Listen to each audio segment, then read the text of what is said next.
apa yang menjadi kerinduan hati Tuhan bagi setiap kamu pada hari ini. Mari Roh-Mu berbicara. Jadikan hati kami tahir, tanah yang subur, untuk ditabur kebenaran firman-Mu. Sehingga tidak satu pun firman yang ditabur itu gugur, tapi semuanya boleh tumbuh berlipat kali ganda, seperti firman-Mu katakan. Sehingga setiap kami di tempat ini boleh menjadi berkat dimanapun Tuhan tempatkan. Terima kasih Tuhan Yesus. Mari Roh Kudus bekerja di dalam nama Tuhan kami Yesus Kristus. Kami berdoa, mengucap syukur. Sama-sama kita katakan amin. Shalom Bapak Ibu. Senang sekali bisa bertemu dengan Bapak Ibu Saudara kembali ya. Baik, hari ini saya tadi sudah menyiapkan satu firman Tuhan yang ingin saya sampaikan, tapi ketika tadi kita menyembah Tuhan, kita sedang berdoa, Tuhan menaruh sesuatu di hati saya untuk kita mengulang kembali ayat firman Tuhan yang tadi dibacakan di awal kebaktian kita ya, Yoel pasal 2:26 tadi. Boleh dibuka dulu.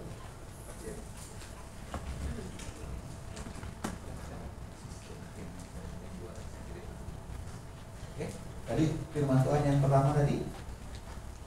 Nah, ini sebetulnya adalah kutipan dari kitab Yoel pasal yang kedua ya Bapak Ibu ya. Nah, kitab Yoel itu dituliskan kurang lebih mungkin sekitar 700 atau 800 tahun sebelum kedatangan Tuhan Yesus dan sebelum peristiwa kisah para rasul 2 ini terjadi. Nah, saya mau sebetulnya saya sudah memutarkan ini, klip ini di kemarin di acara kita. Tetapi saya ingin Bapak Ibu melihat kembali dalam perspektif yang baru. Jadi kalau saudara rindu melihat apa yang dikatakan firman Tuhan di dalam kitab Yoel ini terjadi, saudara harus mau masuk mengambil bagian ya. Nah, di sana dikatakan akan terjadi pada hari-hari terakhir demikianlah firman Allah bahwa aku akan mencurahkan rohku ke atas semua manusia. Semua manusia. Coba cek ombak dulu, cek ombak. Ada nggak di sekitar saudara yang bukan manusia? Nah, oke. Semua manusia yang hadir hari ini ya. Oke, bukan manusia nggak ada ya. Oke. Nah, kemudian maka lihat anakmu laki-laki dan perempuan akan bernubuat. Anak itu berbicara tentang orang-orang kecil ya. Kemudian teruna itu bicara tentang pemuda. Biasanya teruna itu disiapkan menjadi pasukan ya. Akan mendapat penglihatan-penglihatan dan orang-orangmu yang tua akan mendapat mimpi. Kasihan orang tua cuma dapat mimpi doang ya. Jadi saudara, artinya apa? Seluruh komponen manusia akan mendapatkan apa yang dijanjikan Tuhan itu pada waktu yang telah ditetapkan. Nah, hal ini terjadi ketika Petrus berbicara di depan orang banyak dalam kisah para rasul ayat pasal 2 itu ya. Setelah mereka mendapatkan kepenuhan kuasa Roh Kudus di upper room, kisah pasal 2 itu ketika mereka berkumpul, mereka berdoa menantikan Roh Kudus dicurahkan dan bentuk lidah-lidah api. Setelah itu Petrus keluar berkhotbah, 3.000 orang bertobat. Dan setelah itu kebangunan rohani demi kebangunan rohani terjadi, di mana bayangan Rasul Petrus saja menyembuhkan orang. Jadi mari kita melihat Alkitab dalam perspektif Allah yang sebenarnya. Nah, saya mau menyampaikan kepada saudara, banyak di antara saudara hari ini Roh Kudus itu adalah satu teologi yang menjadi kontroversial. Ya, maafkan saya ya, saya ngomong kayak gini banyak ya orang-orang yang mulutnya kayak comberan, nggak ngerti apa-apa tentang firman Tuhan, tentang Roh Kudus. Dia mulai berbicara dan Roh Kudus itu paling menjadi pribadi yang kontroversial hari ini. Ya, tetapi seluruh kitab suci perjanjian baru mengatakan bahwa tanpa Roh Kudus tidak bisa hidup dalam kebenaran. Jadi Bapak Ibu, saya mau memutarkan satu klip dengan durasi 2-3 menit, mudah-mudahan nggak terlalu lama ya. Bisa diikuti. Nah, ini di mana kami pun merasakan kisah Rasul pasal 2 itu terjadi, Bapak. Ya, coba kita lihat beberapa menit. Boleh dimatikan dulu lampunya biar pasti bisa. Ini pelayanan kami, ini ada di YouTube, kalau Bapak Ibu mau lihat nanti boleh. Tapi saya ingin mengulang kembali supaya kita mendapatkan perspektif yang lebih baru ya. Kasih suaranya bisa.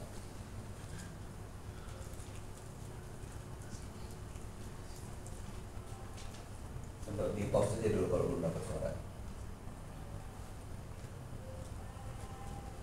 Nah, jadi ini adalah pelayanan kami di sana. Kami di sana sebelumnya melakukan pelayanan itu di bawah yayasan namanya Yayasan Terang Bagi Bangsa-Bangsa. Nah, yayasan itu dibentuk untuk melayani semua denominasi, dan kami percaya kami akan membawa Injil itu dari timur ke barat.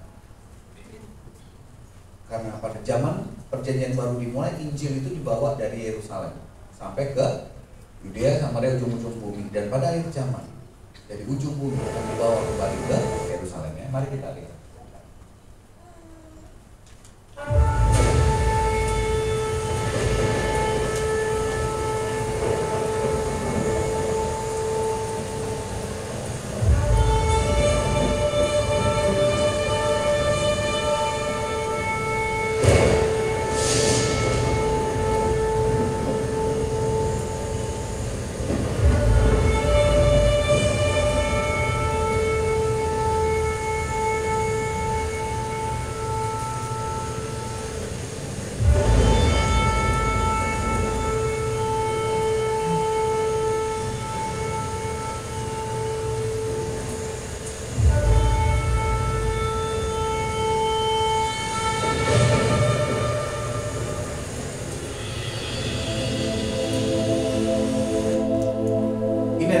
Di sekolah kami, siswa kelas 1 sampai kelas 3 SD ya. Roh Kudus melawat mereka. Coba lihat, ini anak kecil pun bisa merasakan hadirat Tuhan itu. Yang unik dalam peristiwa ini, saudara lihat di tangan mereka itu ada kertas. Kertas itu isinya traktat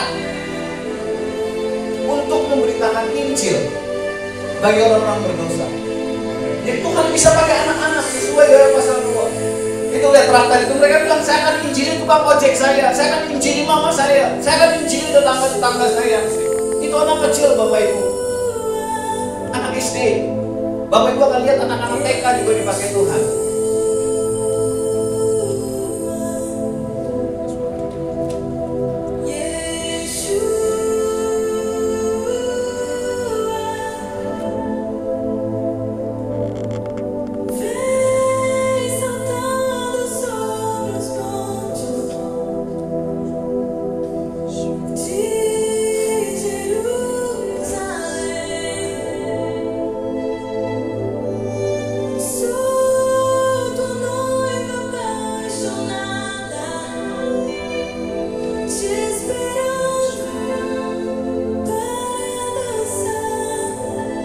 Kami melakukannya juga di sekolah-sekolah. Ada ribuan pelajar yang dibawa kepada Tuhan.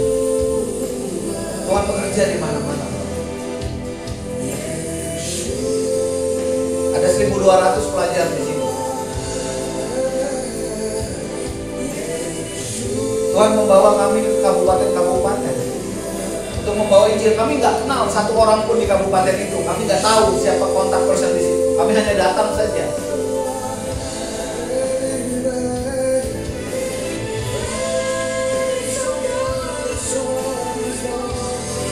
Kami melayani di gereja GKN.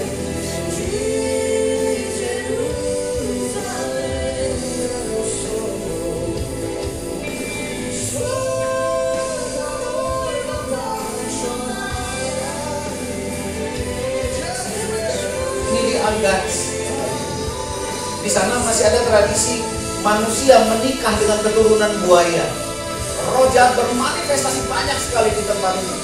Yang melayaninya perempuan, Bapak Ibu. Saya nggak ikut ke situ. Mereka nyampe tengah malam, nggak tahu harus tidur di mana. Nah ini ke daerah pegunungan nggak bisa dijangkau lewat darat. Nah, ini sekolah Katolik, ini kelas 1 SD, Bapak Ibu. Coba Bapak Ibu lihat bagaimana Tuhan melawat mereka. Mereka nggak ngerti apa itu Kristenan, mereka Katolik.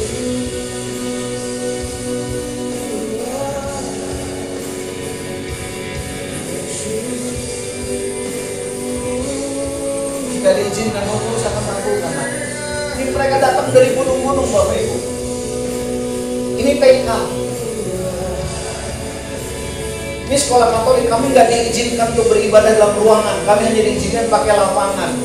Ketika firman Tuhan diseritakan, diberitakan, Roh Kudus melanda mereka. Semua guru lari tempat untuk cari tempat untuk nangis. Roh Kudus melawat tempat itu, saudara lihat. Dimanapun Roh Kudus bisa bekerja. Mereka tidak belajar sepanjang hari Roh Kudus melawat mereka di kelas-kelas dimanapun. Roh Kudus melawat mereka. Ini banyak juga yang latar belakang lain. Ada yang Muslim.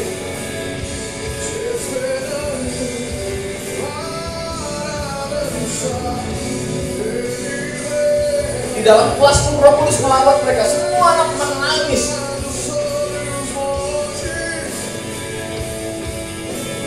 Nah di sini saudara ini yang tadi ada yang mengenakan pakaian yang bukan kita. Ini di Nabire. Ini di sekolahnya Pak Daniel Alexander.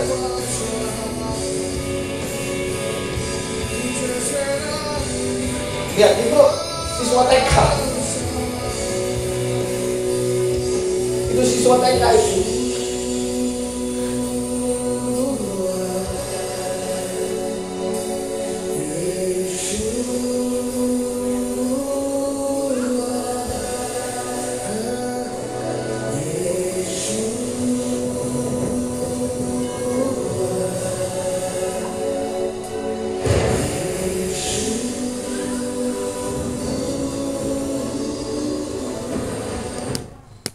Baik Bapak Ibu, terima kasih. Saya mau memberikan informasi kepada Bapak Ibu supaya Bapak Ibu mengerti apa yang dicatat dalam kitab suci itu bukan sesuatu pengetahuan belaka, tapi sesuatu yang pasti dan pasti dan pasti dan pasti. Itu sebabnya saya ada di Papua lebih dari 21 tahun yang lalu. Karena saya tahu setiap perkataan firman Tuhan itu iya.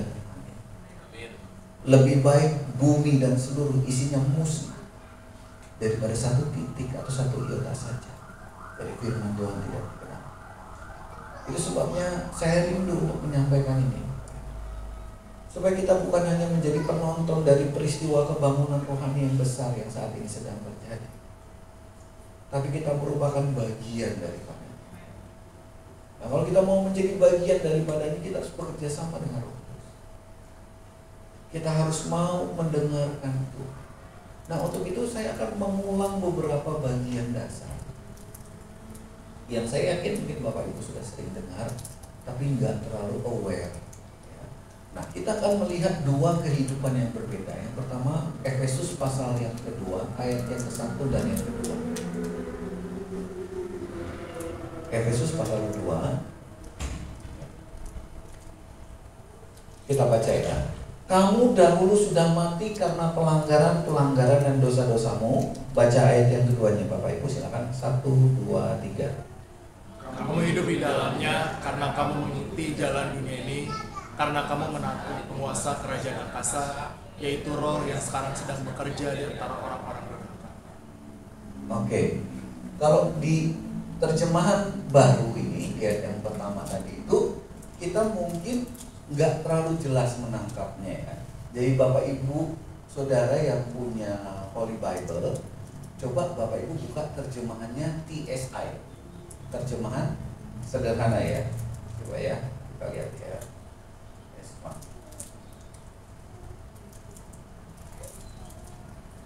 Nah, saya akan membuka di terjemahan versi sederhananya Alkitab ya. Ini maaf ya, ternyata kuota ini saya udah habis. Jadi lelet banget nih dari kemarin. Saya pikir handphonenya udah jadul atau kenapa. Ternyata memang ininya ya. Ya maafkan saya lah ya. Siapa yang mau nyumbang iPhone ke saya rela sebenarnya. Gak apa-apa, saya rela bener. Ada?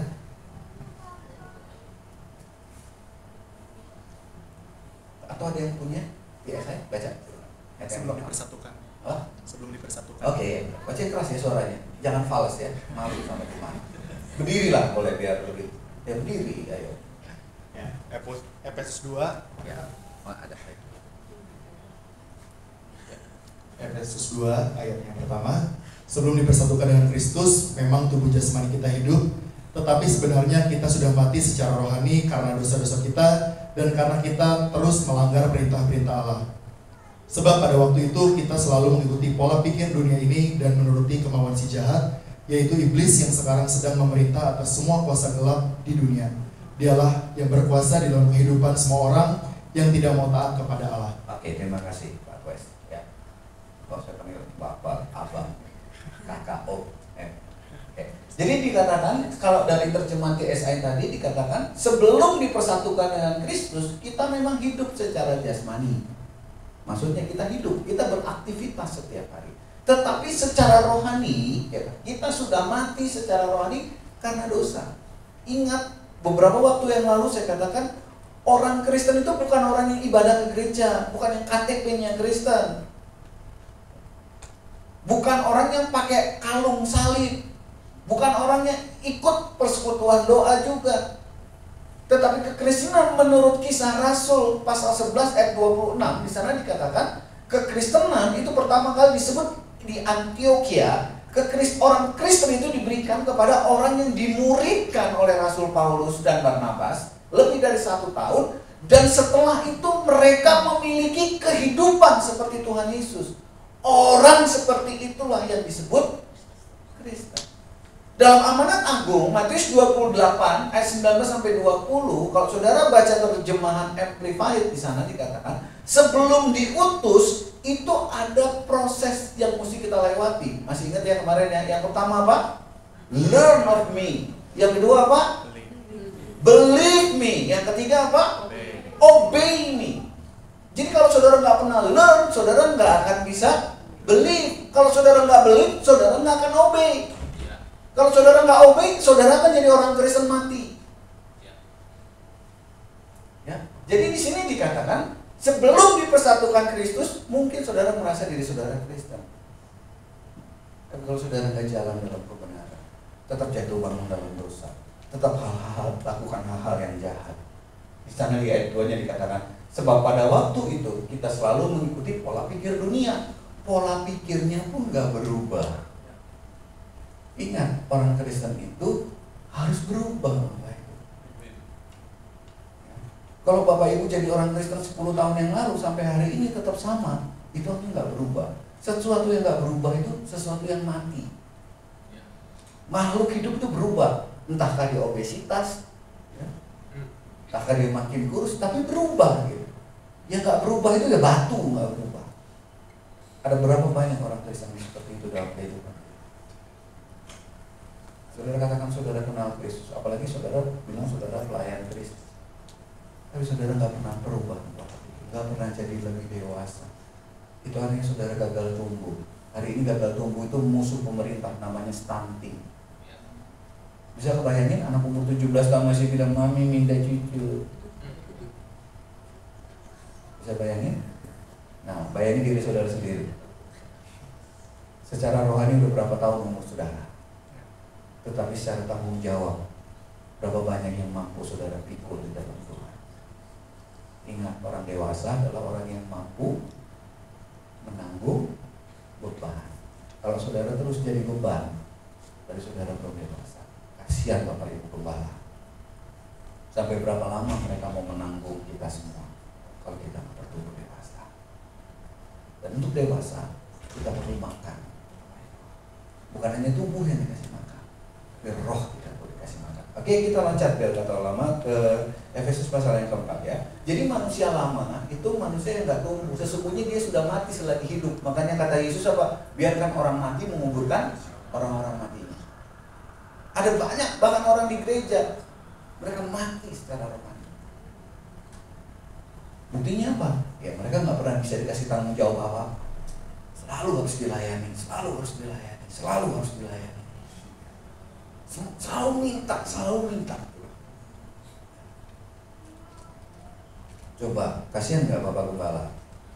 Ayo, yang nggak bertahun, yang masih baru jangan tersinggung ya. Apa yang masih baru nikmatilah masa bayi saudara. Cuma kalau bayi sampai 10 tahun nggak bayi namanya, ya, itu namanya masalah. Ya, banyak orang Kristen Down syndrome Bapak Ibu. Tahu Down syndrome? Apa coba? Cookies. Saya bohongin saudara karena saudara nggak tahu toh. Apa Down syndrome? Ya, apa? Keterbelakangan mental. Bahasa lainnya Down syndrome apa sih? Kalau dulu kan lebih sadis ya. Nggak tahu? Autis. Nah, jangan sampai di gereja banyak orang Kristen autis ya. Umurnya gede, pikirannya masih cetek. Yuk kita, sorry ya nanti kemana-mana lagi. Saya suka diprotes karena terlalu lama ya. Oke.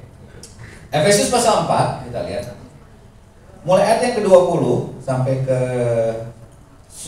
ke 23 ya. Saya bacakan ya. Efesus pasal 4 20 sampai 23. Tetapi kamu bukan demikian. Kamu telah belajar mengenal Kristus.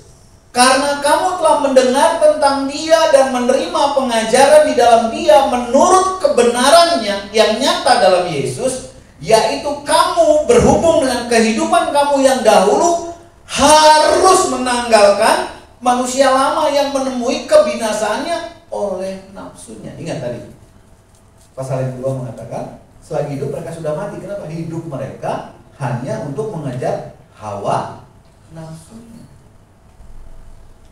Dan di sana dikatakan hawa nafsu itu terjadi karena mereka mengikuti penguasa dunia. Siapa penguasa dunia ini? Ya setan-setan. Jadi banyak orang Kristen yang hidupnya dikendalikan oleh setan. Faktanya dari mana? Dari perbuatannya. Makanya kata Tuhan, ya, kekristenan itu bukan diukur dari berapa banyak ijazah magister teologinya. Bukan karena dia punya ijazah S1, S2, S3, S-teler, sampai S7, S24. Saudara, bukan karena itu dia disebut orang Kristen. Dilihat dari buahnya. Seperti apa kehidupan yang dia munculkan. Jadi kekristenan itu berbicara tentang praktek, bukan hanya tentang gak peduli ijazah saudara banyak gitu. Tapi kalau hidup saudara gak berubah, gak berubah. Kemudian di sana dikatakan, yaitu berhubung kamu, ya, manusia lama itu harus menanggalkan. Jadi manusia lama kita ini harus ditinggalin Bapak Ibu kalau mau jadi Kristen ya, supaya kamu dibaharui di dalam roh dan pikiran. Jadi manusia lama ditinggalkan, kita harus dibaharui di dalam roh. Siapa yang memperbaharui kita? Roh. Kalau Anda nggak punya hubungan dengan Roh Kudus, mana mungkin Anda bisa dirubah? Apalagi alergi dengan Roh Kudus. Ingat, hampir 100%, ya, mungkin 90% perjanjian baru itu isinya adalah hidup harus dipimpin oleh Roh Kudus. Itu isi perjanjian baru. Nah, kita lihat ya. Dan mengenakan manusia baru. Manusia lamanya ditanggalkan, manusia barunya dipakai. Manusia lama di bawah pikiran kita, di bawah kendali roh-roh jahat. Manusia baru di bawah pimpinan Roh Kudus. Makanya coba satu lagi, mungkin Pak Kus dia punya ya, Pak lagi. Abang. Kalau baca Pak, Roma 8 ayat 9. Yang ini firman Allah yang hidup. Versi. Ada kan? Saya sorry nanti tolong sumbang internet biar bisa cepat. Oke, sambil kita menunggu, Abang kita dapat silakan. Roma 8 ayat 9, tetapi saudara tidak demikian. Saudara dikuasai oleh tabiat baru jika roh Allah hidup di dalam saudara. Dan ingatlah bahwa barang siapa tidak memiliki roh Kristus yang hidup di dalamnya, ia sekali-kali bukanlah orang Kristen. Oke, menurut firman Allah yang hidup, siapa orang Kristen? Orang yang ada Roh Kudus di dalamnya dan dipimpin oleh Roh Kudus hidupnya. Itu definisi orang Kristen menurut Rasul Paulus. Dan kalau ada orang Kristen alergi atau anti dengan Roh Kudus, saya nggak tahu dia disebut orang Kristen atau bukan. Tetapi firman Allah yang hidup bilang, ciri orang Kristen, dia memiliki Roh Kudus dan hidup dipimpin oleh Roh Kudus. Itulah orang Kristen. Jadi mari kita perbaiki konsep kita tentang Kristen. Oke ya. Nah, apabila kemudian karena itu ya, kita lihat ya, ini saya baca cepat saja ya screennya, saudara baca. Jadi ciri-ciri orang yang pakai hidup yang baru itu apa ya? Ini buat Bapak Ibu yang mau benar-benar bertobat ya. Kalau yang nggak mau bertobat nggak apa-apa ya, anggap aja ini pengetahuan. Tapi saya berharap hanya benda mati saja yang nggak bertobat di sini ya, Mike dan lain sebagainya. Tapi saya berharap semua kita bertobat. Nah, kalau kita menggunakan manusia baru, apa yang terjadi itu? Karena itu buanglah dusta, berkata benar kepada yang lain. Ya. Kemudian Ayat yang kedua, apabila kamu menjadi marah, jangan berbuat dosa. Jangan matahari terbenam sebelum padam amarahmu. Ada yang di sini kalau marah 3 minggu, kurangin saudara 2 hari. Ya. Nanti bulan depan kurangin jadi 1 hari. Kalau udah bisa kurangi sebelum matahari terbenam, jangan marah lagi ya. Senggol kanan kirinya, jangan marah lagi ya. Oke, ya. Dan janganlah beri kesempatan kepada iblis. Kenapa? Orang marah ada dalam kegelapan. Dalam kegelapan itu iblis punya kesempatan untuk menipu saudara. Makanya keputusan-keputusan yang diambil ketika seseorang marah atau kecewa atau sakit hati selalu salah. Nah, kalau saudara lagi marah, jangan ambil keputusan apapun, apalagi keputusan-keputusan penting ya. Misalnya gak enak sama bos, udah aku resign aja. Bos saudara nggak rugi, saudara resign. Dia seneng, gaji saudara udah tinggi, karyawan baru gajinya murah. Saya ini bos Bapak Ibu. Ada karyawan begitu, kalau saya nggak kasihan sama dia, pergi aja loh. Apalagi gajinya udah gede. Kita cari cara gimana caranya gajinya gede itu resign sebetulnya. Tapi saya enggak ya. Kenapa? Karyawan baru selalu lebih murah gajinya. Makanya jangan songong Bapak Ibu. Ya, jabatan anak buah tapi kelakuan kayak jenderal.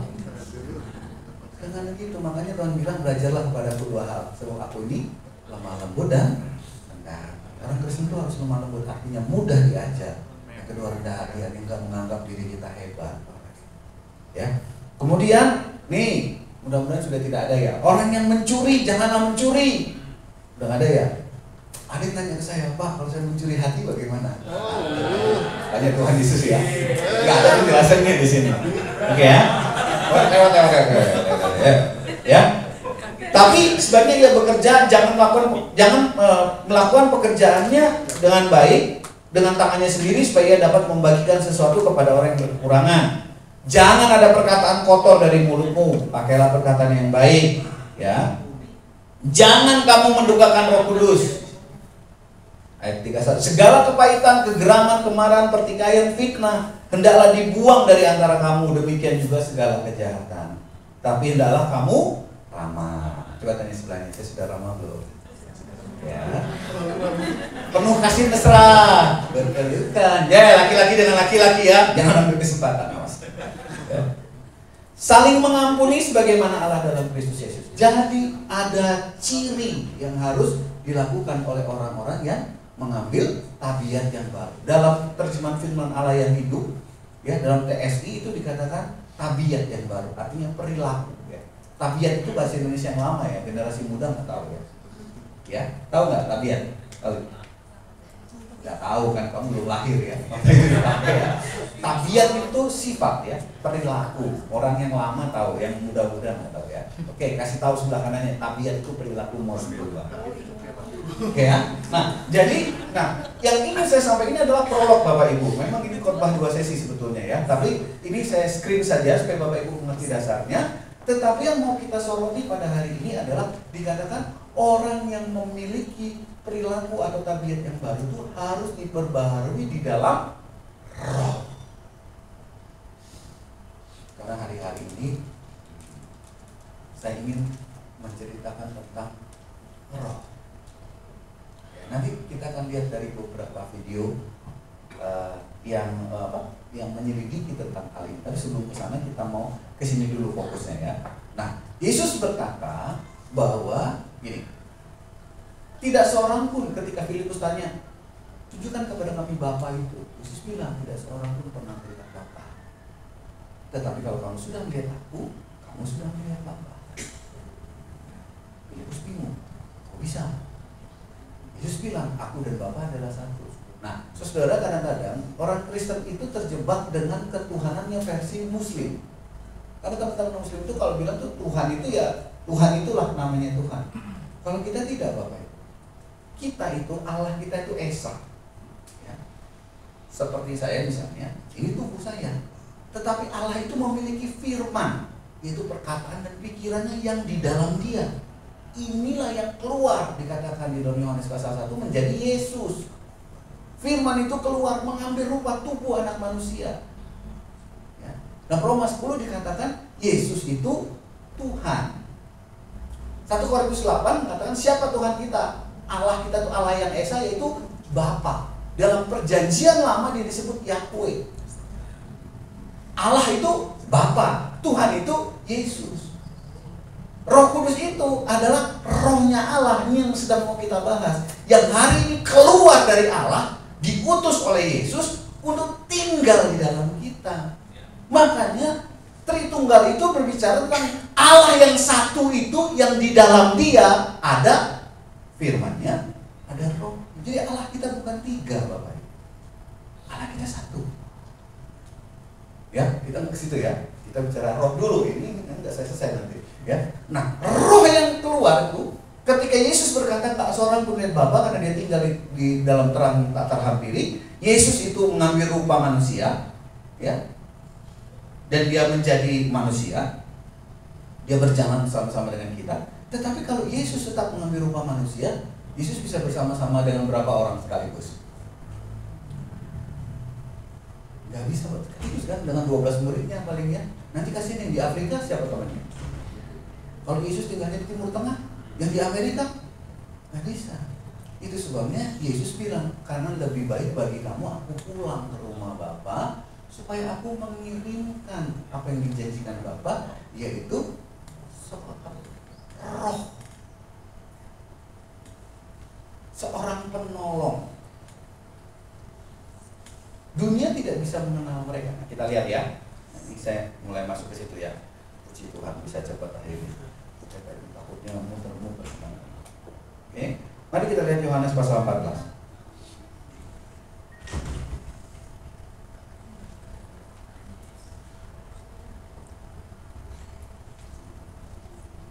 Di ayat yang ke-16 ya. Saya nggak bohong, saudara tuh nggak bisa dibuka ya. Ya. Aku akan minta kepada Bapa dan Ia akan memberikan kepadamu seorang penolong. Roh Kudus itu disebutkan beberapa hal dalam Yohanes pasal 14 khususnya dan pasal 16. Roh Kudus itu disebut pertama penolong, kedua sahabat, ketiga penghibur. Ya, jadi ada banyak nama untuk Roh Kudus itu menjelaskan fungsinya. Nah, kita belajar dulu fungsi yang pertama itu dia sebagai penolong. Sebagai penolong dikatakan dia akan menyertai kamu. Coba bayangin ada orang yang nggak percaya sama Roh Kudus. Siapa yang menolong dia? Dia jalan sendirian. Tapi kalau nyanyi beda ini sambil nangis lagi. Ku tak dapat jalan sendiri. Iya, aku udah kasih kamu penolong. Tuhan, tolonglah. Udah, kata Tuhan. Baca Alkitabmu pelan-pelan. Siapa yang hari ini kau merasakan sendirian dan nggak pernah punya penolong selain suami saudara? Kadang-kadang suami juga mau jadi penolong, mau jadi penggonggong. Istri jadi perong-perong.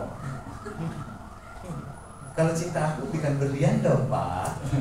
Pura-pura berlian, makan siang aja susah. Ya, jadi Bapak Ibu, yang pertama, Roh Kudus itu penolong kita. Dia adalah penolong kita. Kasih tahu dong kanan kiri. Roh Kudus itu penolong kita. Jadi saudara jangan alergi dengan Roh Kudus, ya. Karena tanpa Roh Kudus kita nggak bisa mengerti apa yang menjadi rencana Tuhan. Ya, kita lanjut ayat berikutnya. 17.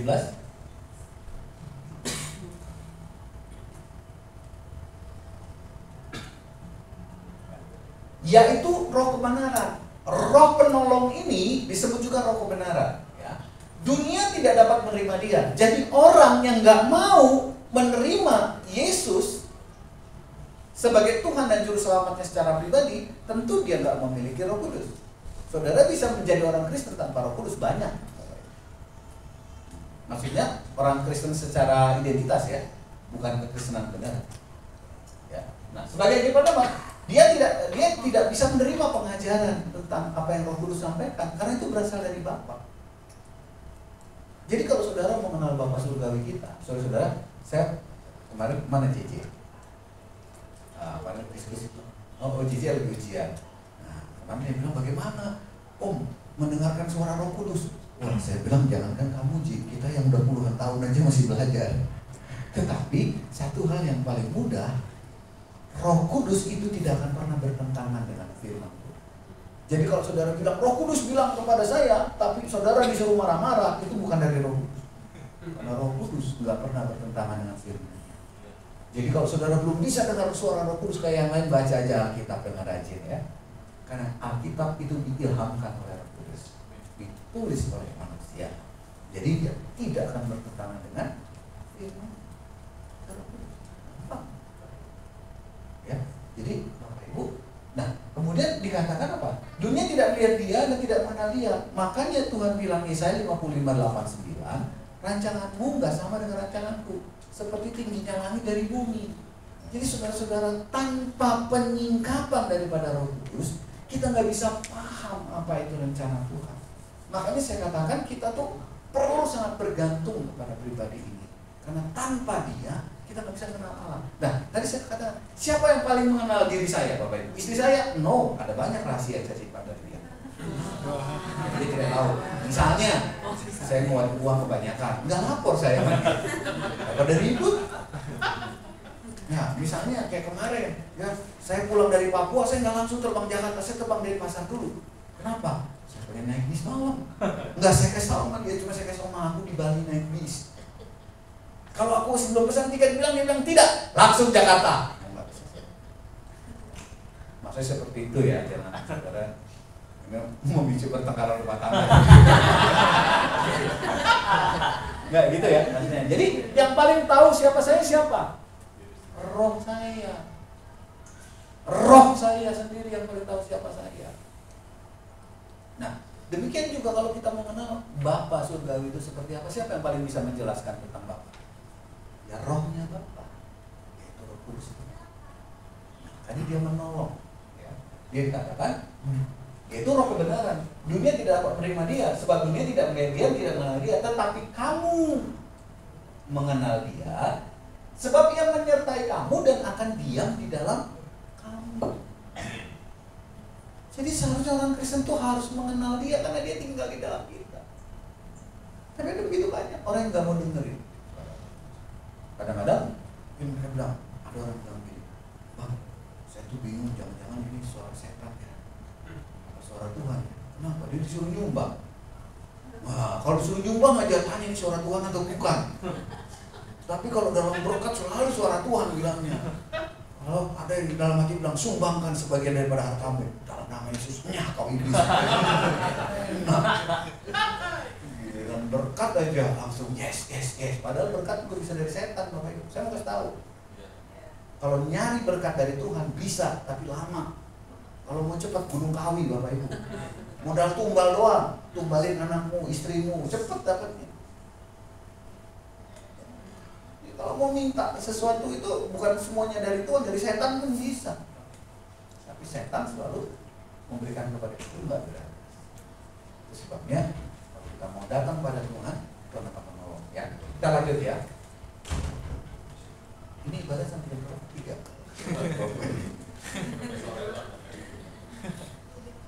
Oke, lanjut 18. Sorry ya, aku tidak akan meninggalkan kamu sebagai yatim piatu, aku datang kembali kepadamu. Maksudnya yatim piatu itu apa? Apakah secara daging? Enggak kan? Kenapa? Karena Roh Kudus ada itu, ada Bapa, ada Firman, ada Roh Kudus. Dan Roh Kudus itu meninggalkan dia. Yesus, Roh Kudus itu ya Allah Bapa juga itu, dia satu. Nah jadi apa yang dimaksud kamu nggak dibiarkan yatim piatu? Itu punya seorang penolong yang tinggal di dalam kita, right? Itu harusnya membuat Anda bersuka cita, tapi kok Anda jadi bengong gitu?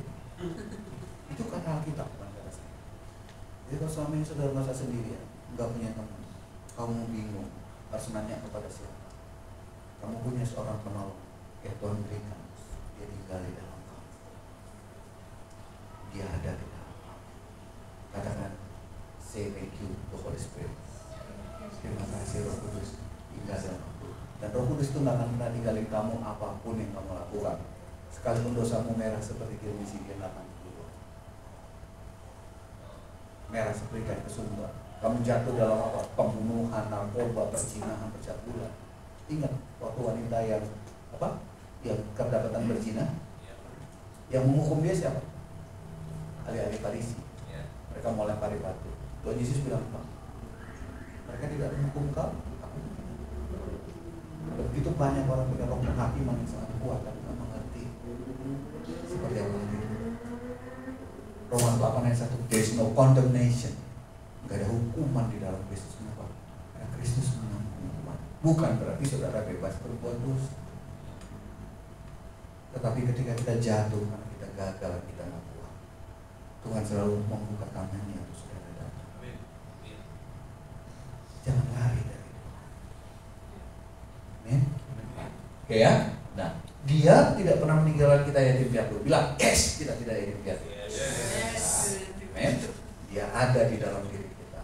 Dia mau menolong saudara. Ya, oke. Kita lanjut sekarang ke Yohanes pasal ke-16.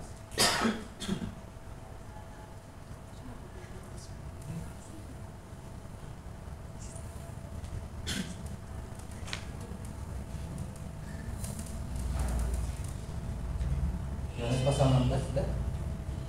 Oke, bentar ya. Saya soalnya nggak nyatet, jadi saya lupa ya. Lanjut, naik. Naik.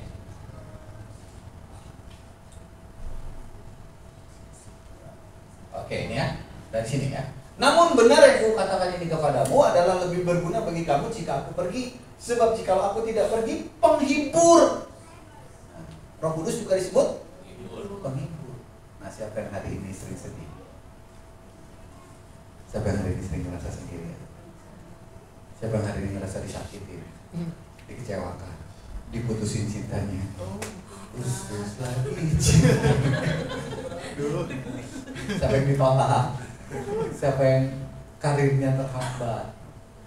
Siapa yang uangnya ditipu orang? Siapa yang uangnya gak dikembalikan? Siapa yang gak punya uang? Sebutkan masalah saudara dalam hati aja ya, supaya yang lain jangan tahu, malu kan. Sebutkan sekarang masalah saudara. Dan kita lihat dalam firman Tuhan ini. Dia katakan apa? Lebih baik aku pulang supaya aku bisa memberikan penghibur. Saudara, saya mau cerita penghibur.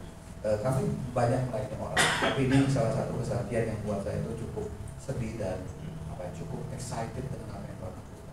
Jadi kami punya, dulu ada satu orang wanita, dia berpacaran dengan satu orang pria, berpacarannya udah kejauhan ya, jadi sampai dia menggugurkan kandungannya. Tapi yang terjadi, yang sang pria ini pacaran lagi dengan banyak wanita, bukan satu, mungkin udah 17 kali, sudah diganti gitu. Nah, dia ini datang kepada kami, dia katakan, aku datang ke tempat ini, dia panggil kami kakak dan abang, untuk ngejar laki-laki itu. Kurang ajar. Kenapa? Karena dia merasa dia harus bertanggung jawab. Tapi faktanya dia juga berpacaran kemana-mana. Lalu kami katakan, saya tidak bisa menolong kamu karena saya sendiri tidak mampu. Tapi saya tahu Alkitab mengatakan dia memberikan ke kita roh penghibur untuk menolong kamu. Dan kami melayani dia, berdoa untuk dia berjam-jam, mungkin sekitar 4-5 jam melayani dia, mulai dari pelepasan, inner healing, baptisan, dan seterusnya. Dan ini saya katakan, ketika kamu sedih, ketika kamu gak tahu harus ngapain, ketika kamu merasa sendirian, berdoa di dalam bahasa-bahasa yang baru dan Tuhan berikan Tuhan. Jadi ketika dia sedih, dia berdoa dalam bahasa lidah atau bahasa roh. Dia berdoa. Sudah tahu apa yang terjadi? Akhirnya sang pria ini dibikin obat sama Tuhan. Gak tahu kemana setelah petualangannya ke beberapa perempuan, dia balik lagi ke perempuan ini dan dia melamar perempuan itu. Dan sekarang mereka menikah, dua-duanya bertobat. Dia udah punya 2 anak. Dan mereka berdua sama-sama melayani. Apapun masalahnya, saudara, kita punya penghibur. Nanti saya akan tunjukin dalam riset ya, bagaimana bedanya berdoa dengan pikiran dan berdoa di dalam roh. Nanti kalau sempat, kalau nggak sempat ya masih saudara ya. Nah, tetapi jika aku pergi, akan mengutus dia kepadamu. Lanjut ayat yang ke-8. Dan kalau ia datang, ya, kalau ia datang, Ia akan menginsafkan dunia akan dosa, kebenaran, dan penghakiman. Jadi Bapak Ibu, kalau Bapak Ibu bertobat hari ini itu bukan karena kamu, itu pekerjaan Roh Kudus. Makanya Efesus 2:8-9 berkata, kamu diselamatkan karena kasih. Itu bukan hasil usaha, itu pemberian. Jadi kalau saudara masih bisa insaf hari ini, itu tandanya Roh Kudus masih bermurah hati. Ada orang yang diceritain Alkitab tiap hari, pagi, siang, sore, petang, pagi, siang, sore, kayak makan, gak pernah bisa tobat. Jadi jangan saudara pikir pertobatan itu karena engkau yang memutuskan tobat. Gak bisa. Pertobatan itu anugerah. Itu sebabnya Tuhan suruh kita berdoa. Kita berdoa minta belas kasihan Tuhan supaya orang berdosa diselamatkan. Kayak anak-anak kecil tadi, mereka berdoa, Tuhan tolong selamatkan. Mereka pikir, saya tuh kan lucu, mau ketawa tapi sedih ya. Dia bilang, Tuhan tolong selamatkan tukang ojek saya. Kayak tukang ojek yang tiap hari antar dia ke sekolah. Itu anak kecil, nggak malu sama anak TK, Bapak Ibu. Selamatkan tukang ojek saya. Ada yang bilang, Tuhan selamatkan papa saya. Papa saya selalu pukulin mama saya. Itu anak kecil, Bapak Ibu. Saya 2 kali mengkonseling keluarga yang mau bercerai gara-gara anaknya nggak jadi bercerai. Anaknya bilang, Pak, Tuhan Yesus itu baik. Anak kecil, Bapak. 1 kali istrinya culik anaknya bawa pergi, bertobat dia balik lagi. Begitu dia balik, suaminya culik anaknya bawa pergi. Coba, itu suami istri culik-culikan anak.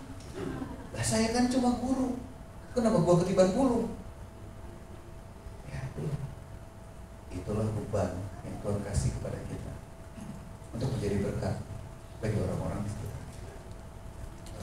Ya, nah kemudian kebenaran, apa itu kebenaran? Yohanes pasal 17 firman-Mu adalah kebenaran. Nah, kenapa orang yang tidak bergaul dengan Roh Kudus nggak bisa ngerti isi Alkitab? Karena isi Alkitab itu inspirasinya Roh Kudus. Jadi Roh Kudus yang bisa menjelaskan kita. Ya, yuk kita lanjutkan. Akan dosa karena mereka tidak percaya kepadaku, ya kan? Jadi tidak percaya kepada Kristus itu dosa. Dan yang membuat orang bisa sadar akan dosa itu pekerjaan Roh penghibur tadi. Ya. Nah, makanya sekarang kalau kalian ingin semua anggota keluarga bertobat menerima Tuhan, minta sama Tuhan. Saya dulu, bapak saya itu seorang majelis, bukan manusia jelmaan iblis ya. Cuma agak mirip kelakuannya. Ya, mereka punya sermon hari Kamis, biasanya habis bahas firman Tuhan dia main joker. Dia biar seru pakai uang 1.000. Itu makanya saya dulu pernah mau pindah agama, Bapak Ibu. Karena saya nggak tahan lihat kemunafikan kayak gitu. Ini katanya firman Tuhan memang Tuhan, tapi kok kelakuannya kok nggak kayak firman Tuhan. Itu sebabnya kelas 4 SD saya bilang, aku mau disunat. Saya disunat, Bapak Ibu, atas permintaan sendiri. Setelah itu saya bilang, saya mau ganti agama, baru saya digaplok sama ibu saya. Apaan? Sunat boleh, ganti agama jangan. Untung saya nggak ganti agama. Karena saya lihat tuh teman-teman saya yang muslim tuh hebat-hebat, digigit ular nggak mati dia, dikasihin tangannya ke ular, sakti, dibacok nggak mempan, Bapak Ibu. Gini-gini pisaunya nggak mempan. Wih, saya bilang kok Tuhannya orang Kristen nggak sakti ya. Tapi hari ini saya tahu tidak ada yang lebih hebat dari Tuhan kita. Saya udah ketemu segala macam dukun, Bapak Ibu, orang-orang hebat yang sakti, kebal peluru dan sebagainya. Saya udah ketemu dengan mereka. Nah, mereka bertekad lutut di hadapan Tuhan Yesus. Ya. Nah, kemudian kita lihat selanjutnya. Akan kebenaran karena aku pergi kepada Bapa dan kamu tidak melihat aku lagi. Oke, sampai di titik ini, saya sudah menjelaskan pekerjaan atau fungsi Roh Kudus dalam kehidupan orang Kristen. Dia sebagai apa? Penolong, sebagai teman, sebagai penghibur. Itu pekerjaan dia dan dia memimpin kita kepada seluruh kebenaran. Kalau hari ini saudara baca Alkitab pusing, ya, ada orang tertentu yang dia nggak bisa baca Alkitab ya. Biasanya itu kalau yang mantan gereja setan nggak bisa dia nggak baca. Dia waktu baca Alkitab itu hurufnya hilang. Ya. Tapi kalau anak setan masih bisa baca. Cuma dia suka pura-pura jadi anak Tuhan gitu. Namanya sih anak setan nggak ada ya. Nah, jadi Bapak Ibu, sekarang kita sudah memahami bahwa untuk hidup yang baru kita memerlukan Roh Kudus supaya hidup kita bisa berubah, supaya kita bisa mengenakan manusia yang baru. Nah, untuk itu Yesus sudah mengatakan Roh Kudus itu sudah dikirimkan ketika peristiwa Yohanes pasal 14 tadi dan pasal 16 tadi. Kisah Rasul pasal 2 berkata Roh Kudus sudah dikirimkan. Roh Kudus itu sudah ada. Hanya persoalannya setiap kita tuh diberi kehendak bebas, free will. Kita mau terima atau enggak. Yang pertama, orang yang belum bertobat pasti dia tidak punya Roh Kudus. Makanya dia harus bertobat dulu. Efesus pasal pertama 13 berkata, ketika kamu percaya kepada berita Injil, maka di dalam kamu dimateraikan dengan Roh Kudus. Makanya tadi Roma pasal 8-9 berkata bahwa Roh Kudus adalah tanda bahwa kita orang Kristen. Materai bahwa kita orang Kristen. Nah, nggak cukup sampai di situ. Ya, ada lagi satu tingkatan yang lebih tinggi di mana Roh Kudus itu mulai memenuhi kita dengan kuasa. Nah, coba tanya sebelah kanan kirinya, sudah pernah praktekin kuasa Yesus belum? Nah, kalau belum, berarti saudara kurang jauh mainnya. Ya, jadi sesuatu yang dituliskan di Alkitab itu bukan hanya tulisan untuk dibaca, tapi itu kebenaran. Artinya itu bisa dipraktekkan. Nah, jadi bagian yang kedua, ada orang punya Roh Kudus tinggal di dalamnya, tapi enggak menikmati apa yang menjadi fasilitas itu. Nah, bagian yang kedua, orang yang sudah menerima Roh Kudus tapi masih belum dipakai secara luar biasa, saudara bisa masuk lagi lebih dalam ya. Itu seperti ditenggelamkan di dalam Roh Kudus. Nah, saya mau bagi kesaksian sedikit ya tentang Roh Kudus, tentang berbahasa roh tadi. Nah, dulu teman kami kuliah ada satu orang, dia ini sih dapat ceritanya dari istri saya nggak tahu jelas juga. Nah, ketika satu hari dia merasa sedih gitu. Dia merasa sedih, dia nggak tahu apa yang akan terjadi. Jadi dia cuma bolak-balik mondar-mandir gitu. Nah, sampai istrinya bilang kalau kamu sedih nggak tahu harus berbuat apa, kamu berdoa saja di dalam bahasa roh. Dan dia mulai berdoa. Nah, ketika setelah dia berdoa itu, dia dapat telepon dari kampung. Dia bilang, papamu jatuh tergeletak di ladang, gak ada orang yang tolong dia. Setelah beberapa lama, ternyata waktu di cross check, ketika perempuan mulai berdoa dalam bahasa roh, ketika itu tiba-tiba ada orang lewat di pematang ladang itu dan melihat orang tuanya jatuh di situ, nggak bisa bergerak. Kayak ini, kalau dia enggak mau berdoa, mungkin orang tuanya bisa tewas di situ. Nah, kedua, ketika kami mau membuka izin untuk membuka perguruan tinggi, Bapak Ibu, perguruan tinggi itu kan saat administrasinya ribet ya, mulai dari uang, bangunan, kurikulum, gedung, tanah, fasilitas dan seterusnya. Nah, ketika itu kami udah mau mundur karena kami merasa tidak sanggup memenuhi semua permintaan fasilitas itu. Tapi salah satu seorang pejabat pemerintah yang kami urus lewat, dia bilang, Bu, jangan mundur, Pak, jangan mundur. Ini sudah 80%. Jangan mundur, tapi kami merasa sudah nggak mampu lagi. Nah, tiba-tiba mulailah teman-teman di sana itu berdoa. Ya. Ketika mereka berdoa, nah, dia ini nggak tahu pejabat pemerintah tadi katakan sudah 80% persiapannya. Nah, dia berdoa, tiba-tiba di dalam doa itu dia lihat angka 80. Ya, ini teman yang lain yang berdoa ini, dia bilang, Tuhan, saya nggak mau angka 80, saya mau angka 100%. Lalu dia berdoa terus, tiba-tiba Tuhan ubah lagi. Ditulis angka 89. Ya, tidak selesai. Lalu Tuhan kasih pengertian, 89 itu adalah Mazmur 89. Yang kata Tuhan, kasih kesetiaanku tidak akan pernah berakhir atas Daud.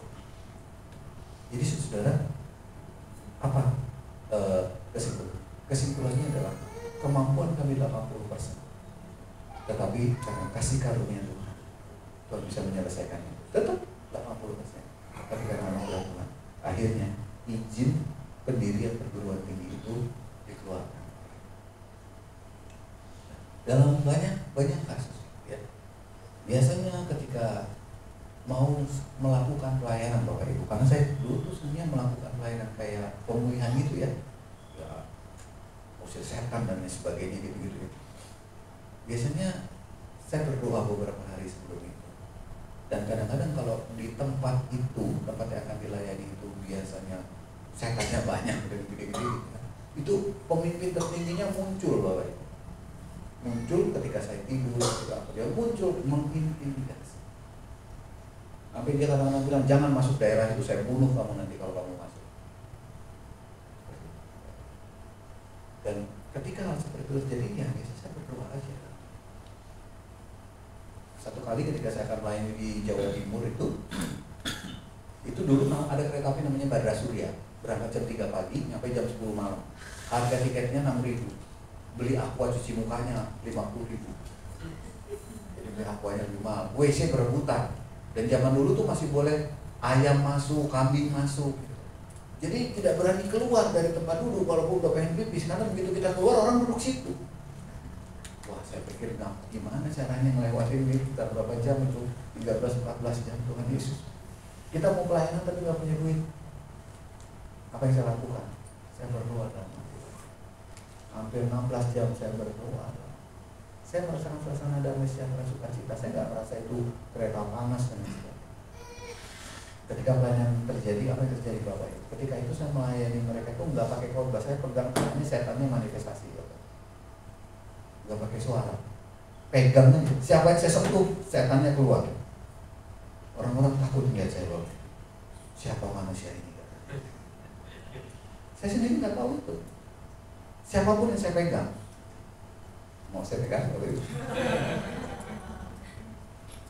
Kenapa? Karena Roh Kudus itu memberikan kepada kita kekuatan. Ya, ini bagian yang terakhir sebelum kita berdoa. 1 Korintus pasal 14 ya. Ini pertanyaan beberapa orang ya. 1 Korintus pasal 14 kita mulai dari ayat yang kedua.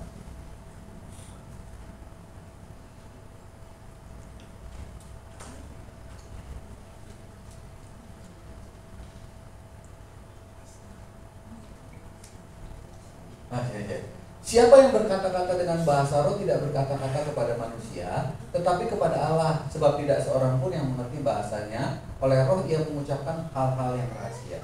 Jadi kalau saudara dapat anugerah karunia berbahasa roh, mungkin saudara nggak ngerti. Nanti saya tunjukin bagaimana riset ilmu pengetahuan ya yang menyelidiki tentang bahasa roh itu. Nah, jadi Bapak Ibu, kadang-kadang waktu kita ngomong itu kita nggak tahu itu artinya apa. Pikiran kita juga nggak nyambung dengan itu. Tapi kita ngomong, ya, dan itu merupakan kadang-kadang bahasa-bahasa yang tidak kita pahami, walaupun ada karunia bahasa roh itu berbicara bahasa asing ya. Salah satunya adalah Pastor Marcel kemarin. Itu salah satu orang yang paling saya cari. Betul nggak ada orang yang berbahasa-bahasa yang dia tidak pahami, yang ada kesaksian hidupnya. Saya bersyukur ketemu dengan beliau. Jadi saya tahu bahwa kebenaran itu terjadi. Jadi bahasa roh itu ada dua, ada bahasa yang saudara tidak pahami, ada bahasa manusia yang saudara nggak ngerti. Misalnya dia nggak ngerti bahasa Indonesia waktu itu, tiba-tiba dia disuruh khotbah, dia merasa khotbahnya bahasa Inggris, tapi benernya bahasa Indonesia. Dan saya bersyukur ketemu dengan dia ya, oh ternyata ada buktinya. Jadi Alkitab tidak mengada-ada. Oke, yang kedua ayat 14 ya.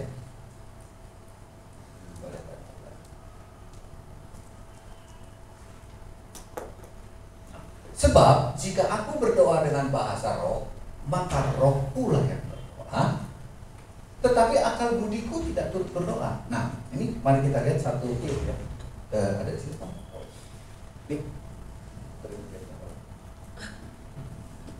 Ini ada satu riset yang mereka mengobservasi otak seseorang ketika dia berdoa dan ketika dia tidak berdoa dengan bahasa roh ya.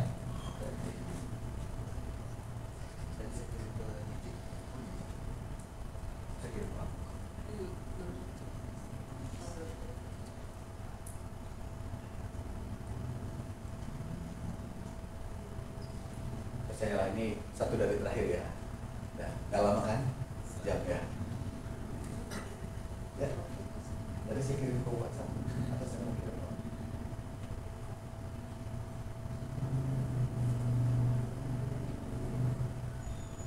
Oke, nah Bapak Ibu sebelum kita melihat ya, jadi bahasa roh adalah satu manifestasi yang paling umum yang diterima oleh orang yang dipenuhi oleh Roh Kudus. Ada manifestasi yang lain, ada karunia-karunia lain, tapi yang paling umum adalah berbahasa roh.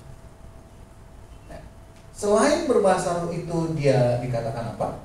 Dia tidak kita pahami. Karena ketika seseorang berdoa dengan bahasa roh, otaknya itu gak ikut berpikir. Makanya saya lagi siapin videonya supaya Bapak Ibu percaya itu bukan saya mengada-ada ya. Ternyata ada riset yang pernah melakukan hal itu. Ya, ada 2.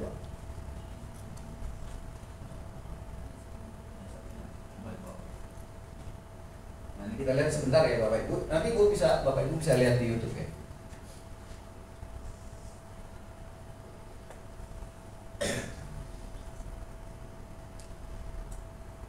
Nah, jadi ketika seseorang, nah ini dia,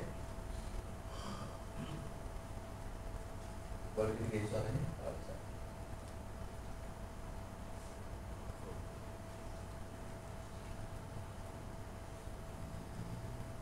Ada suaranya.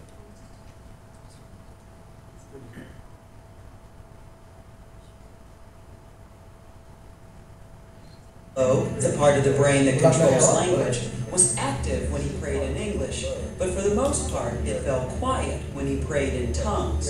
It's true, the Bible says when you're praying in tongues, it's not you praying, but it's the Spirit praying out of you. For those who don't believe in speaking in tongues, science proves that it's real. They scanned a man's brain while he was speaking English and while he was speaking in... Bisa paham ya? Ketika Anda berdoa dengan bahasa Inggris, dikatakan lobus Anda itu turut bekerja. Tetapi ketika kamu berdoa dengan bahasa roh atau bahasa lidah, otaknya nggak bekerja. Nah itu dilihatin di situ. Nah coba. There's a second scan. Dan yang kedua ketika dia berdoa, itu otaknya. Pastor Stoltzfus's scan showed that his frontal lobe, the part of the brain that controls language, was active when he prayed in English. Ketika berdoa bahasa Inggris, aktif tuh lobusnya. When he prayed in tongues. It's true, the Bible says ketika dia menggunakan bahasa roh, nggak aktif otaknya. Makanya dia bilang rohku lah yang berdoa, bukan pikiranku. Jadi kalau sudah berdoa bahasa roh, biasanya bahasanya agak saudara nggak perlu pikir. Nah kebanyakan mahasiswa itu susah. Jadi kan begini, karena mereka pikir apa yang nggak masuk akal saya, nggak logik ini. Memang saudara, orang mau hidup dalam kebenaran harus hidup dalam iman. Amin. Sometimes logik Anda tidak bisa menjawab beberapa masalah-masalah iman, tetapi itu bisa diselesaikan dengan datang dan melakukan. Nah, yang ketiga, dikatakan orang yang berbahasa roh itu membangun imannya. Ya, ada di Korintus 1, Korintus 14 juga. Nah, jadi bahasa roh itu berguna untuk banyak hal sebetulnya. Dan bagian terakhir dari Korintus 14 dikatakan, kamu boleh melakukan mengejar semua karunia, tapi jangan pernah melarang orang berbahasa roh. Coba kita lihat bagian yang terakhir ya. Jadi kalau ada hamba Tuhan yang bilang jangan berbahasa roh dan sebagainya, ayat ini meneruskan nggak seperti itu ya. Oh, 1 Korintus 14 bagian ayat terakhir kalau nggak salah itu.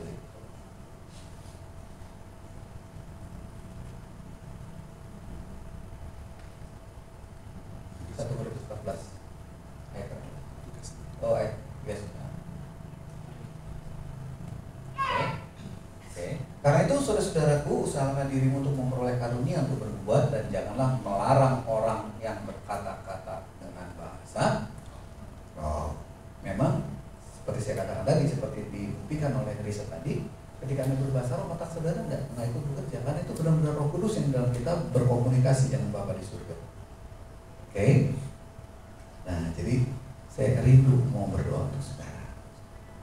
Kalau saudara rindu untuk mendapatkan ini, atau saudara nggak yakin, saya ini udah berbahasa roh, saudara malu, saudara takut. Tetapi itu disediakan Tuhan untuk kita, untuk menolong kita. Dia menjadi apa? Penghibur. Oke, komen musik boleh menghibur. Kita siapkan nanti kita ya. Mungkin hujan juga boleh. Nah, kita mau menyembah sana. Saya percaya kalau di tanah Papua sana, Tuhan melawat dari anak TK Bahkan yang terkecil yang saya pernah lihat di lawat Tuhan itu umur 2 tahun. Dalam pelayanan kami itu umur 2 tahun. Tapi bisa bayangin umur 2 tahun di lawat oleh Roh Kudus. Jadi apa yang dituliskan di kitab suci itu adalah fakta dan kebenaran. Tapi kembali lagi, itu bergantung kepada saudara. Apakah saudara mau masuk di dalamnya dan mengambil karunia itu? Atau kau berpikir, nanti saya pertimbangkan juga. Tapi saya percaya Roh Kudus itu sebenarnya di sini. Yang kedua, kalaupun kau udah pernah dipenuhi Roh Kudus, tapi kau ingin lebih lagi, Roh Kudus akan menenggelamkan kau. Kau yang hari ini khawatir, kau yang hari ini punya begitu banyak persoalan, kau yang hari ini nggak tahu ke depan seperti apa, kau yang nggak tahu apa yang sedang terjadi dalam hidup, kau yang sedang dalam ketakutan, kekhawatiran, punya sakit penyakit. Roh itu akan menolong kau. Dia disebut Roh Penghibur, dia disebut penolong. Dia akan memimpin kau kepada seluruh dunia. Dan dia ada di sini. Datang Roh Kudus. Mari kita sembah Tuhan. Kita datang kepada Dia. Saudara sembah Tuhan. Saudara datang pada Tuhan. Saudara tidak perlu lihat sampai kiri sampai kanan. Saudara. Bahkan suami istri sudah tidak perlu. Mari kita fokus. Dia sedang mengurangi saudara. Dia ingin menenggelamkan saudara dalam hadirat. Dia ingin saudara menikmati. Kadang-kadang mungkin air matamu mengalir. Kau merasa sesuatu yang hangat mengalir di dadamu. Kau merasa seperti getaran-getaran mulai mengalir. Nikmati dia secara pribadi. Datang Roh Kudus, kau rindu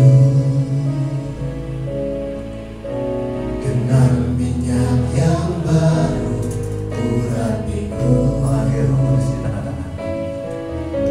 Mengalir penuhiku, mengalir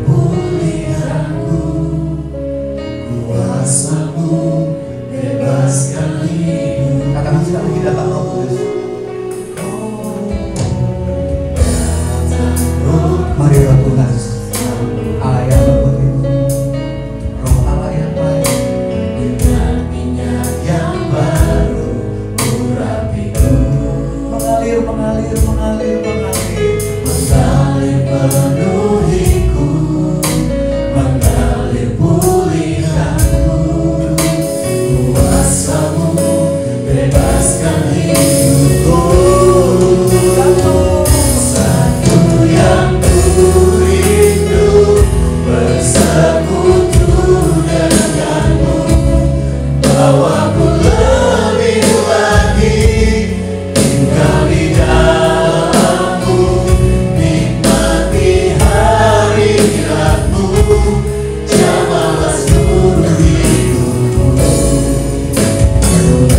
Siapa nanti?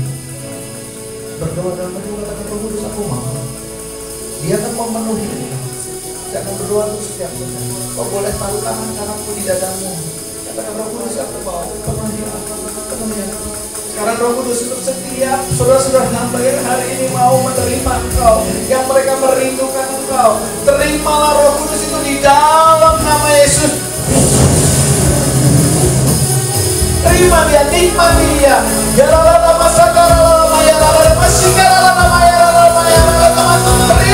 dia. Mulailah berbicara sesuai dengan apa yang Tuhan sampaikan kepada engkau.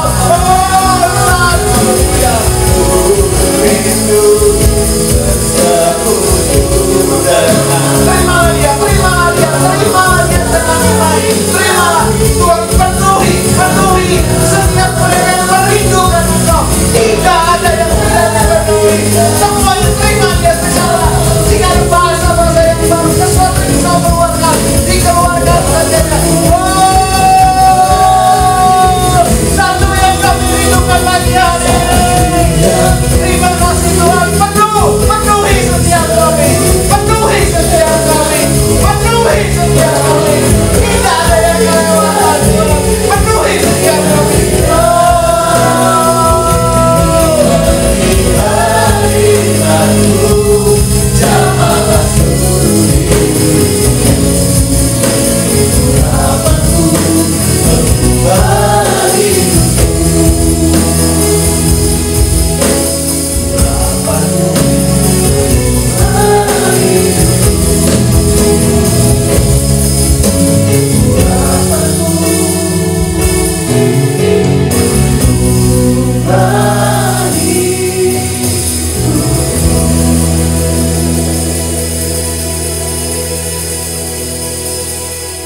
Hambamu berdoa tadi bagi setiap jemaatmu yang hadir di sini, yang mereka merindukan perkenanan dan kepenuhan Engkau lebih lagi. Hambamu berdoa bagi setiap mereka yang menginginkannya. Saat ini tenggelamkan mereka, dalam kasih, tenggelamkan mereka dalam hadirat. Nikmati dia saat ini, dia sedang mengalir di tengah-tengah kita.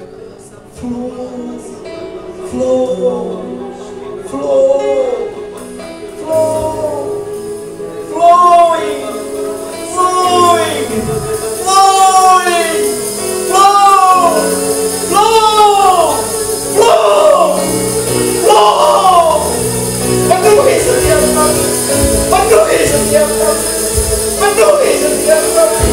Urapan yang baru, fresh anointing.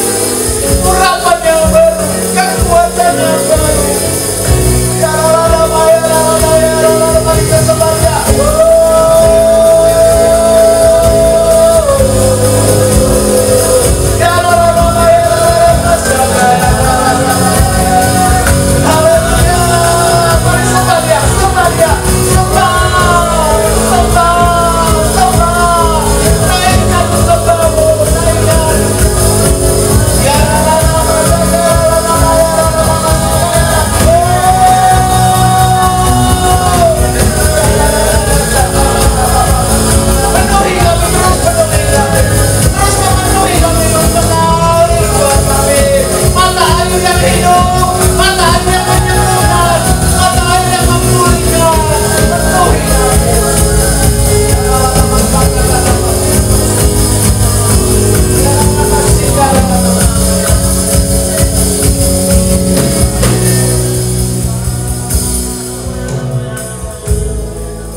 karunia yang baru, mengalirlah kekuatan yang baru, mengalirlah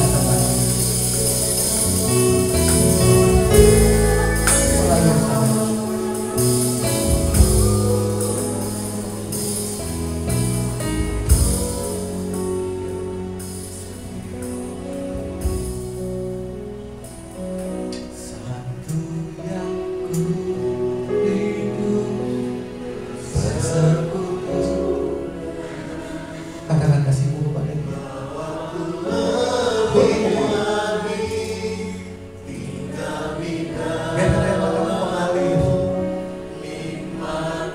Rohmu sentuh.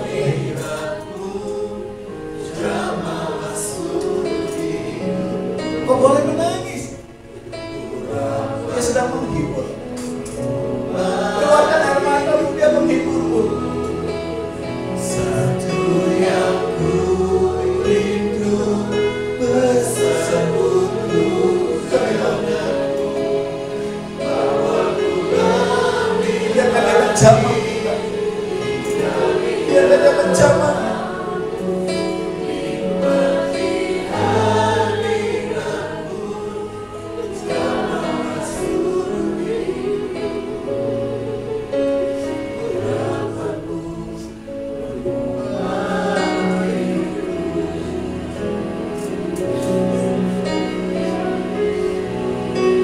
Berapa kali yang saudara meneteskan air mata? Bukan karena kau sedih, tapi karena dia menghibur. Dia sedang memulihkan. Dia sedang mengangkat dosa. Dia penolong. Dia sahabat. Kalau kau berbeban berat hari ini, katakan dia bisa menenangkan.